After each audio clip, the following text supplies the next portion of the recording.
If you're a diehard Browns fan and love breaking down the game like we do, hit that subscribe button and turn on the bell so you never miss a blitz.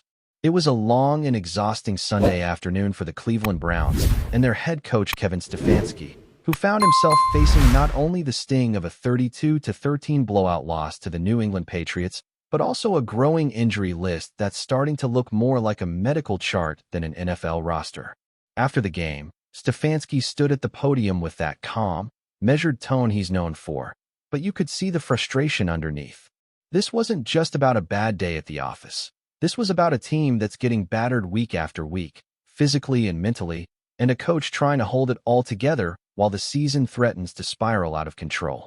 The Browns didn't just lose the game in Foxborough. They lost key pieces of their foundation, and for a team already struggling to find consistency, that's the kind of hit that can derail everything. The first name on everyone's mind was rookie linebacker Carson Schweissinger, the second-round pick who has quickly become one of the brightest young stars on the defense. He went down early in the Patriots game with what appeared to be a nasty ankle injury. When he limped off the field, you could almost feel the collective breath of Browns fans catch in their throats. This kid has been the heartbeat of the defense, leading the team with 64 tackles already this season, showing flashes of leadership and grit far beyond his years. Stefanski confirmed after the game that it's an ankle injury, but he tried to keep the mood cautiously optimistic, saying, "We'll see how he looks coming out of the bye. That's a week-to-week injury." No talk of injured reserve, at least not yet, but you could tell Stefanski was choosing his words carefully. When a coach says week-to-week, it's often a way of buying time, of hoping for the best while quietly bracing for the worst. And the timing couldn't be worse. The Browns' defense has been the backbone of this team for most of the season, keeping them in games even when the offense sputtered. Schweisinger's presence in the middle of that defense has been irreplaceable. Losing him, even for a few weeks, changes everything. He's not just a tackler. He's a communicator, a tone setter. You can't coach the kind of energy and instinct he brings on every snap. So while Stefanski tried to sound upbeat, you could sense the unease behind the coach speak. The Browns know they might have to prepare for life without their young star, at least temporarily, and that's a major blow. Then there's Quinshon Judkins, another rookie standout, and arguably the most exciting offensive weapon on this team. Judkins has been a revelation in the backfield, running with a mix of power and patience that makes you forget he's only a first-year player. But against the Patriots, things took a bad turn when he came up clutching his shoulder after a tough hit in the second quarter. He didn't return, and while Stefanski described the injury as day-to-day, you could tell it's one of those nagging issues that could easily linger if not handled carefully. The good news is the Browns have a bye week coming up, which might give Judkins just enough time to rest and recover without missing a game. If not for the bye, his status might look a lot murkier right now. Still, you can't help but wonder what this offense looks like without him. He's been the spark in an attack that's lacked rhythm at times, and without his burst, things could get even tougher for quarterback Dillon Gabriel and the rest of the unit. Speaking of Gabriel, the young quarterback is about to get some relief, as Stefanski confirmed that wide receiver Cedric Tillman is expected to return after the bye. Tillman's been sidelined for a few weeks with a hamstring issue he picked up against the Detroit Lions, but his return couldn't come at a better time. Before the injury, Tillman had started to establish real chemistry with Gabriel, hauling in 11 catches for 206 yards and tying for the team lead in touchdown receptions with 2. He brings size, physicality, and a red zone presence the Browns have sorely missed. With Tillman back in the lineup, Gabriel will have another reliable target to spread the field, which might help open things up for Judkins and the running game as well. Unfortunately, not all the news was that encouraging. The Browns' secondary took multiple hits in the loss to the Patriots. Tyson Campbell, the recently acquired cornerback who had been settling nicely into his role, suffered a concussion and entered the league's protocol. That's always a tricky situation, as concussions are unpredictable and require strict medical clearance before a player can return. Stefanski didn't provide a timeline, which is understandable. Head injuries are simply too uncertain. But losing Campbell even for a short stretch hurts a unit that's already been stretched thin. To make matters worse, safety Rayshon Jenkins also exited the game with a groin injury. Stefanski described him as day-to-day, but again, groin injuries can be deceptive. One wrong move, one awkward step, and that thing can flare up again instantly. Jenkins' physicality and leadership on the back end have been vital to the Browns' defensive identity, and his absence leaves a noticeable void in the secondary. The defense that once looked deep and balanced suddenly looks fragile, and that's not what you want to hear when the season is barely at its halfway point. You can sense Stefanski trying to stay composed amid the chaos. That's his style, never too high, never too low, but the challenges are piling up. After the blowout loss, he mentioned repeatedly that the team needed to look at the tape and get better. Those are familiar phrases, almost cliches at this point, but when your roster is as banged up as Cleveland's, there's only so much tape can fix. The truth is, this team desperately needs the bye week, not just to heal physically, but to reset mentally. Losing to the Patriots in such a lopsided fashion is one thing, but doing it while watching key players drop like flies adds insult to injury, literally. Still, there's a sliver of optimism buried in all this. The Browns' schedule after the bye gives them a chance to regroup and possibly make a run if they can get healthy. Tillman's return will help the offense find balance, and if Judkins' shoulder heals up quickly, the ground game could regain its rhythm. Defensively, even without Schlesinger for a bit, there's enough veteran leadership, guys like Myles Garrett and Denzel Ward, to keep the unit competitive. But make no mistake, the margin for error is razor-thin now. For Stefanski, this is one of those moments that define a coach's tenure. It's easy to lead when things are going well, when your roster is healthy, and the ball is bouncing your way. But when adversity hits, and boy, has it hit Cleveland hard, you find out what kind of culture you've really built. Can he keep his players believing, keep the locker room steady, and find a way to grind out wins while waiting for reinforcements? Those are the questions that will shape the Browns' season from here on out. The loss to the Patriots wasn't just another mark in the standings. It was a wake-up call. The Browns have looked uneven all season, sometimes brilliant, sometimes lost, but this game exposed their biggest weakness: depth. Every team in the NFL deals with injuries, but the truly elite ones find ways to adapt, to plug in the next man and keep rolling. That's the challenge for Stefanski now. Can he keep this team afloat long enough for his stars to heal, or will the injuries pile up too fast to overcome? For now, all eyes are on the training room and the rehab schedules. Schlesinger, Judkins, Campbell, Jenkins, each one of those names represents not just a player, but a vital piece of what the Browns are trying to build. This is a team that's been trying for years to shake off the old label of inconsistency, to prove it can sustain success instead of just flashing it. But success in the NFL isn't just about schemes and talent, it's about survival.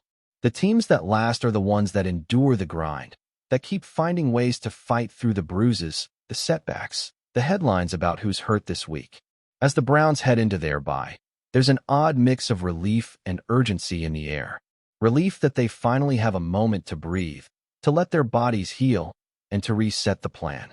But also urgency, because they know what's at stake. The AFC is crowded, the margin between contenders and pretenders razor-thin, and the Browns can't afford to let this stretch define their season. Stefanski has said it before, the NFL is a week-to-week league. What feels like a disaster today can turn into momentum 2 weeks from now if the team responds the right way. So while the Browns limp into the bye battered and bruised, their story is far from over. If Schlesinger can bounce back sooner than expected, if Judkins' shoulder heals, if Tillman brings back that spark in the passing game, this team can still make noise. But the path forward is narrow, and it starts with Stefanski and his staff holding this thing together. The Browns have been here before, teetering on the edge between hope and heartbreak. The question now is whether this group has the resilience to climb out of the hole, or if this Patriots loss will be remembered as the moment the season truly started to unravel. One thing's for sure, the bye week couldn't have come at a better time. For a team gasping for stability, it's the one opportunity to regroup, heal up, and remind themselves of who they are. Because when the Browns come out on the other side of this break, there won't be any excuses left, just the grind, the fight, and the chance to prove that even after a blowout and a pile of injuries, this team still has something left to say. Enjoying the content so far? Smash that like button and drop your take in the comments. We want to hear what you think about the Browns this season. All right, let's set the scene. Cleveland. Cold winds, gray skies, and a locker room that's suddenly caught in the middle of a storm that nobody saw coming. You know how in the NFL, one offhand comment can ignite an entire week of chaos? Well, this time, it's not some anonymous tweet or a cryptic Instagram post. It's Myles Garrett himself. Yeah, that Myles Garrett. The cornerstone of the Browns' defense, the face of Cleveland football, the guy who's been carrying this franchise's attitude for years. And the rumor swirling around right now is that he's absolutely furious. Furious enough to let a sentence slip that's got everyone from the coaching staff to the media scrambling to make sense of it. Apparently, it all started with a conversation that turned into a headline, and then into a full-blown crisis. So here's how it went down, according to people close to the scene. The Browns had just wrapped up another frustrating loss. One of those games where the defense does everything it can, but the offense just can't get it together. You know the type. Garrett, who's known for being intense, but usually composed, was visibly heated. Reporters say he left the locker room faster than usual, muttering under his breath, helmet still in hand. And then, out of nowhere, came the phrase that's now echoing all over the NFL rumor mill. Maybe we need someone like SHEDEUR Sanders to wake this place up. That's it. That's the line. 7 words that have set off alarms from Cleveland to Colorado and back again. Now, if you're a football fan, you already know what that means. Mentioning SHEDEUR Sanders, the college sensation, son of Deion "Primetime" Sanders, the kid who's been turning heads not just for his numbers, but for his swagger, isn't something you just drop casually in an NFL locker room. Especially not if you're talking about your own team's quarterback situation. And Myles Garrett? He's smart enough to know exactly what that kind of statement implies. Whether he meant it as a shot, a compliment, or just frustration boiling over, the timing couldn't have been worse. Cleveland's locker room has been on edge, and the moment that quote hit social media, the reactions exploded. Insiders say that when Garrett's comment started spreading online, the Browns' PR team went into full damage control mode. There were text messages flying, calls to agents, and hurried whispers between players trying to figure out if Myles really said it, or if it got twisted out of context. But those who were there swear the tone was unmistakable. It wasn't just an offhand remark. It was a statement laced with emotion, the kind of line that carries weight coming from a leader like Garrett. And in the days that followed, the locker room started to feel that tension. Some players reportedly backed Garrett, agreeing that the offense has been stuck in neutral for too long. Others thought he crossed a line, especially by name-dropping a college player. And let's be real, mentioning SHEDEUR Sanders right now is like lighting a match in a room full of gasoline. The guy's been one of the hottest topics in football all year, a young quarterback who plays with poise, charisma, and that unmistakable prime DNA. He's not even in the NFL yet, and he's already commanding headlines. There's talk about which team might draft him, how high he'll go, whether his swagger will translate to the pros. So when one of the NFL's top defensive players hints that his own team could use a guy like that, it sends shockwaves. Suddenly, everyone's wondering, was Garrett just venting frustration? Or is this something deeper, a sign that he's losing faith in what the Browns are building? What's even wilder is that this story isn't just about one quote. It's about what it represents. Cleveland's been grinding for years to build a contender. They've had their flashes, their moments of brilliance, their bursts of hope that maybe, just maybe, this is the year they turn the corner. But every time, something derails the momentum. Injuries, inconsistency, or just bad luck. And for a player like Garrett, who's poured everything into this franchise, that wears you down. You start wondering if the leadership above you really knows what it's doing.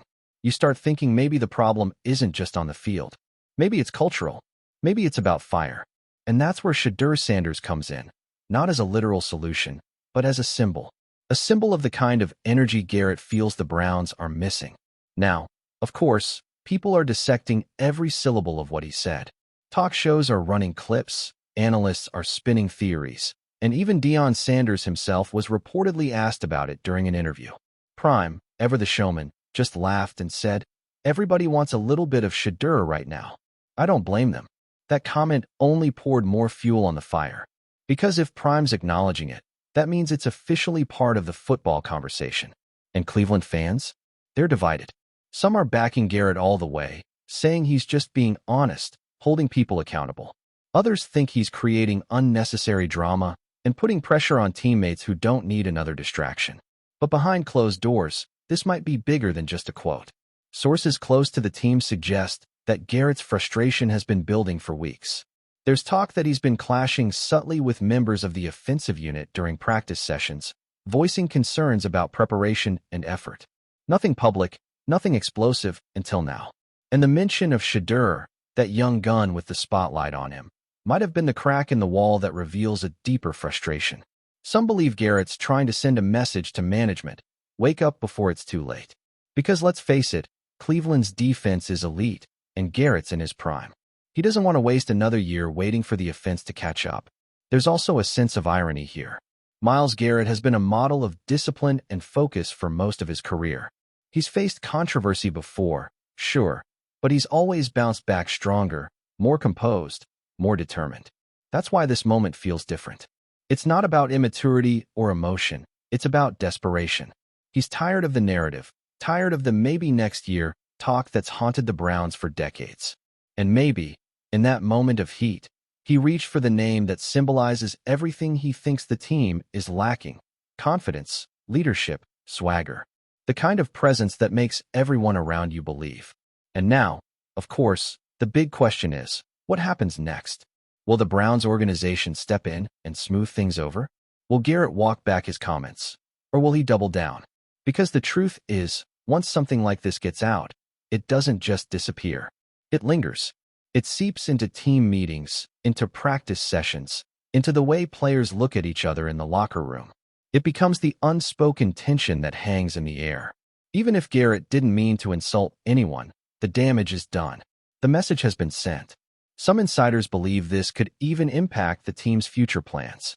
The draft, for instance. If SHEDEUR Sanders declares and the Browns somehow end up in a position to make a move, you can bet this story will resurface. Reporters will bring it up, fans will speculate, and suddenly Garrett's quote becomes prophecy. Others think it could push management to have some tough internal conversations about leadership, communication, and how much longer this core can stay together without imploding. Because when your star defensive player starts hinting at things like that, you can't just ignore it. Meanwhile, SHEDEUR himself hasn't said a word about it publicly. And honestly, he doesn't need to. His silence is louder than any response. He's got his own battles to fight in college football, but you can bet he's aware. He knows what it means when an NFL superstar drops your name like that. It's validation. It's marketing. It's leverage. Every scout, every GM, every fan who heard Myles Garrett's quote now has SHEDEUR's name burned into their mind as the guy who could bring life to a stagnant franchise. Whether Garrett meant to or not, he just boosted SHEDEUR's stock even higher. And that's the beauty and the chaos of football culture today. One sentence, one flash of frustration, one emotional outburst can ripple through the entire ecosystem of the sport. Myles Garrett didn't just make a comment. He created a moment. A talking point that reveals more about the state of the Browns than any press conference ever could. It shows us the pressure building under the surface, the hunger for change, the fear of wasting potential. And in that sense, this whole situation isn't just about SHEDEUR Sanders or even the quarterback room. It's about what happens when belief starts to crack. When a leader starts to wonder if the team he's carrying is ready to be carried. So, is this the beginning of a bigger story in Cleveland? Possibly. Because if history tells us anything, it's that these kinds of moments don't just vanish, they evolve. Maybe Garrett apologizes, maybe he clarifies, maybe he even doubles down. But either way, the message is out there. Something's broken, and one of the team's biggest stars isn't afraid to say it out loud. And the name SHEDEUR Sanders? Well, that might just be the spark that ignites the next chapter in both of their careers. Whether it's rumor, frustration, or foresight, one thing's for sure. Myles Garrett has everyone talking. And in the NFL, that's how revolutions start. Thanks for riding with us on another Browns Blitz. If you liked the video, share it with a fellow fan, hit subscribe, and ring that bell so you're always part of the Dawg Pound conversation. Go Browns!